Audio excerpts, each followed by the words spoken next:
Hi, my name is Joshua Highway and I'm from Kiscaciwan Reserve, Saskatchewan.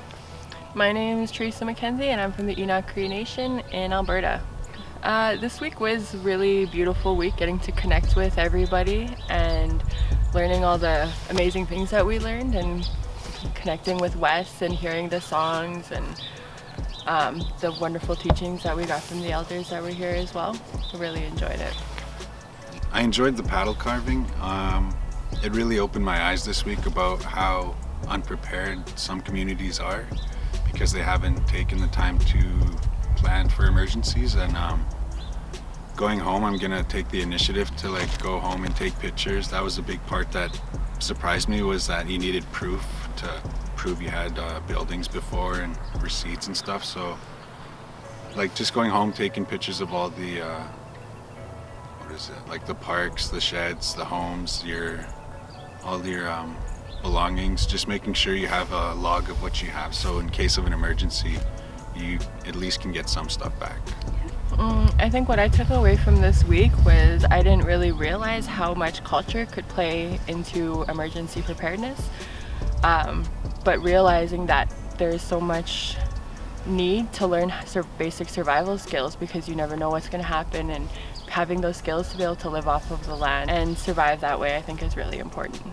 As it's done in my nation, we have culture camps every year, but I'm recognizing that there's more potential with our culture camps to have more survival in it, as well as not just drum making and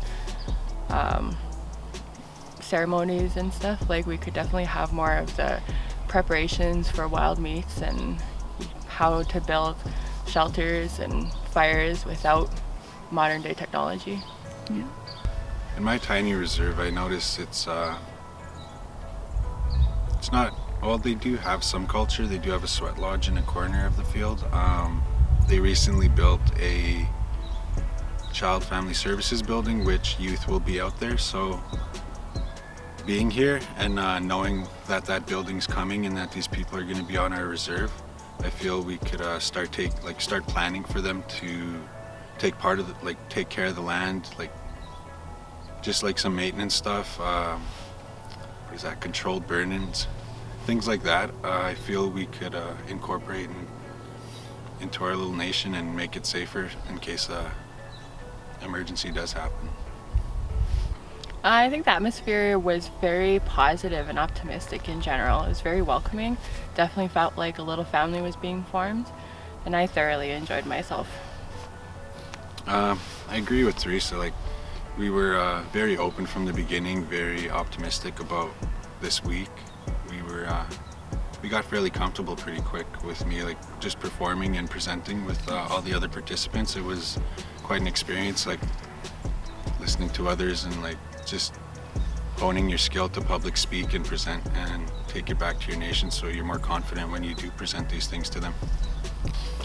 I would tell the youth to go back on the land, to connect with Mother Earth and have your spirit connecting with who you are as an Indigenous person, because everything that we've learned here and the basic survival skills, that's all in our spirit. Our spirit knows that. So if we can connect back to that, then you'll have that connection and that stability in your life.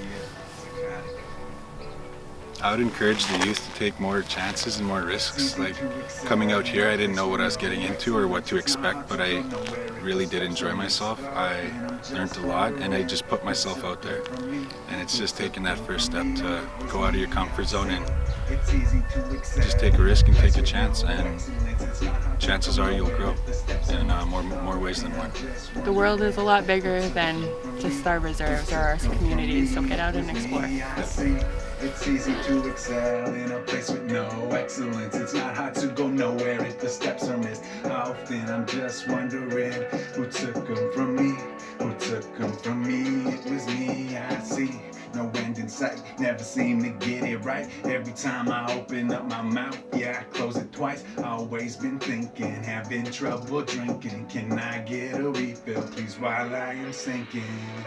A light at the end of the tunnel. If I start to run, I may stumble. Patience take hold, so I'm humble. And mama always told me, don't ever be alone. And I will not give up, for I'm destined to grow.